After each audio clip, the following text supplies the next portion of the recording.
Hi, നമസ്കാരം. ചാമക്കാല മീഡിയയുടെ പുതിയൊരു എപ്പിസോഡിലേക്ക് എല്ലാവർക്കും സ്വാഗതം. അപ്പം ഞാനിപ്പോൾ ഇന്ന് വന്നിട്ടുള്ളത് എന്താണെന്ന് വെച്ച് കഴിഞ്ഞാൽ, നമ്മുടെ നാട്ടിൽ വരുന്ന 6 വരിപ്പാതയുടെ പുതിയ ഒരു റോഡിൻ്റെ ദൃശ്യങ്ങൾ ഞാൻ ഈ വീഡിയോയുടെ അടിയിൽ കാണിക്കുന്നതാണ്.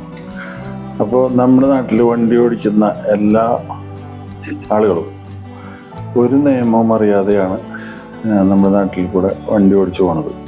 പക്ഷേ ഇത് കണ്ടപ്പോൾ ഇങ്ങനെ ഒരു വീഡിയോ ചെയ്യണമെന്ന് തോന്നി. കാരണം എന്താണെന്ന് വെച്ച് കഴിഞ്ഞാൽ, നമുക്ക് ഹൈവേ എന്ന് പറഞ്ഞു കഴിഞ്ഞാൽ ഇത്രയും വലിയ ഹൈവേ ഒക്കെ വരുമ്പോൾ ആക്സിഡൻറ്റ് ഉണ്ടാവാനുള്ള സാധ്യത വളരെ കൂടുതലാണ്. അപ്പോൾ എന്താ ചെയ്യേണ്ടതെന്ന് വെച്ച് കഴിഞ്ഞാൽ, ആദ്യം നമ്മുടെ MVD ഓടി നടന്ന് ഫൈൻ അടിക്കുന്നുണ്ടല്ലോ, ഹെൽമെറ്റ് ഇല്ലാത്തതിനും മറ്റുള്ള കാര്യങ്ങൾക്കൊക്കെ എല്ലാത്തിനും MVD ഓടി നടന്ന് ഫൈൻ അടിക്കുന്നുണ്ട്. ഇപ്പോൾ എന്തായാലും ഈ ഹൈവേ വന്നു കഴിഞ്ഞാൽ തന്നെ ഇനി ആളുകൾക്ക് ഫൈൻ കൂടാനുള്ള ചാൻസാണ്. കാരണം എന്താണെന്ന് വെച്ച് കഴിഞ്ഞാൽ, ഇവിടുന്ന് എക്സിറ്റ് ആവുന്ന റോഡ്, അതുപോലെ എൻട്രി ആവുന്ന റോഡ്, ഇതൊന്നും ജനങ്ങൾക്ക് ഏതിലെ വണ്ടി കയറണം, ഏതിലെ വണ്ടി ഇറങ്ങി പോകണം എന്നൊന്നും ആർക്കും അറിയില്ല.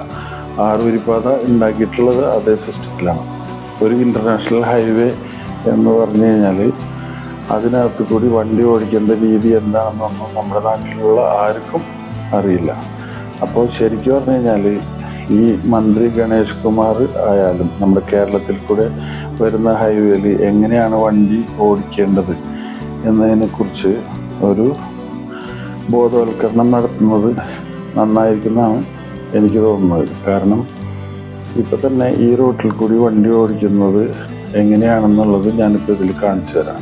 കാരണം എന്താണെന്ന് വെച്ച് കഴിഞ്ഞാൽ, എക്സിറ്റ് ആവുന്ന റോഡിൽ കൂടെ അതിൻ്റെ ലാസ്റ്റ് എൻഡിൽ വരുമ്പോൾ അതിലെ എൻട്രി ആവുന്ന ആൾക്കാരുണ്ട്. പക്ഷേ ഈ ഹൈവേയിൽ എങ്ങനെ നോക്കിയാലും വണ്ടികൾ ചീറിപ്പാഞ്ഞ് വരുന്ന അവസ്ഥയാണ് റോഡ് ഓപ്പൺ ആയി കഴിഞ്ഞാൽ ഉണ്ടാവുക. അപ്പോൾ ഇതുപോലുള്ള ഇതിൽ കൂടെ 2 വീലറും അതുപോലെ ഈ ചെറിയ വാഹനങ്ങളൊക്കെ പെട്ടെന്ന് എൻട്രി ആവും. അപ്പോൾ ആക്സിഡൻ്റ് ഉണ്ടാവും. ആക്സിഡൻ്റ് ഉണ്ടായി കഴിഞ്ഞാൽ ആൾ മരിക്കും. ശരിക്കും പറഞ്ഞു കഴിഞ്ഞാൽ, കൊടുങ്ങല്ലൂർ പുതിയ ബൈപ്പാസ് വന്ന സമയത്ത് ഏകദേശം 10-15 പേരാണ് അവിടെ സിഗ്നലിൽ, എന്താണ് സിഗ്നലിൻ്റെ നിയമം അറിയാതെ അവിടെ കിടന്ന് മരിച്ചത്. അതിൽ സ്ത്രീകളുണ്ട്, പുരുഷന്മാരുണ്ട്. അപ്പോൾ അത് ഒഴിവാക്കാൻ വേണ്ടിയിട്ട് ഹൈവേ വരുന്നതിന് മുമ്പ് ഒരു ബോധവൽക്കരണം ഉണ്ടാക്കുന്നത് എപ്പോഴും നന്നായിരിക്കുന്നതാണ് എനിക്ക് തോന്നുന്നത്. അപ്പോൾ അതിൻ്റെ ഭാഗമായിട്ട് ഇനി പുതിയതായിട്ട് ലൈസൻസ് എടുക്കുന്ന വ്യക്തികൾ അവർക്ക് ഈ നിയമങ്ങൾ എന്താണെന്നുള്ളത് കറക്റ്റായിട്ട് പഠിപ്പിച്ചു കൊടുക്കാൻ എല്ലാ ഡ്രൈവിംഗ് സ്കൂളുകൾക്കും ബാധകമുള്ള കാര്യമുണ്ട്. അപ്പോൾ ഈ വീഡിയോ കാണുമ്പോൾ തന്നെ അതിനകത്ത് ഇപ്പോൾ റോഡ് ഓപ്പൺ ആകുന്നതിന് മുമ്പ് തന്നെ അതിൽ ചെയ്യുന്ന തെറ്റുകുറ്റങ്ങൾ എന്താണെന്നുള്ളത് നമുക്ക് വ്യക്തമായിട്ട് മനസ്സിലാക്കാൻ കഴിയുന്നതാണ്. അപ്പോൾ ഇത് ശരിക്കും പറഞ്ഞു കഴിഞ്ഞാൽ കാസർഗോഡ് മുതൽ കന്യാകുമാരി വരെ ഉള്ള ഭാഗം, മറ്റുള്ള സ്ഥലത്തൊക്കെ എങ്ങനെ വണ്ടി ഓടിക്കുന്നത് നമ്മൾ നോക്കേണ്ട കാര്യമില്ല. കേരളത്തിലെ കാര്യം മാത്രം ഞാൻ പറയണം. അപ്പോൾ ശരിക്കും പറഞ്ഞു കഴിഞ്ഞാൽ, ഈ ഇൻ്റർനാഷണൽ ഹൈവേ എന്ന് പറഞ്ഞു കഴിഞ്ഞാൽ അറിയാമല്ലോ, അതൊരു 6 വരിപ്പാതയിൽ വരുന്നത്. 6 വരിപ്പാതയിൽ കൂടെ വരുന്ന വണ്ടികൾ ഏറ്റവും വലിയ വണ്ടികളായിരിക്കാൻ ചാൻസ് ഉണ്ട്. ഇപ്പോൾ ഇത് ഓപ്പണായി കഴിഞ്ഞ് കഴിഞ്ഞാൽ എന്തായാലും കണ്ടെയ്നറുകളും ആ റോഡിൽ കൂടെ ആയിരിക്കും സർവീസ് നടത്താം. അതുപോലെ ബസ്സുകാരും നിയമം തെറ്റിച്ച് പോകാനുള്ള ചാൻസുകൾ നന്നായി കാണുന്നുണ്ട്. അപ്പോൾ ഇതിനൊക്കെ മുൻപേ തന്നെ ഒരു ബോധവൽക്കരണം നടത്തിയില്ലെങ്കിൽ ഒരുപാട് ആളുകൾ അവരുടെ ജീവൻ നഷ്ടമാകാൻ സാധ്യത കാണുന്നുണ്ട്. അതിന് നമ്മുടെ ഗവൺമെൻറ് ഒരു തീരുമാനമുണ്ടാക്കണം എന്നാണ് എനിക്ക് പറയാനുള്ളത്.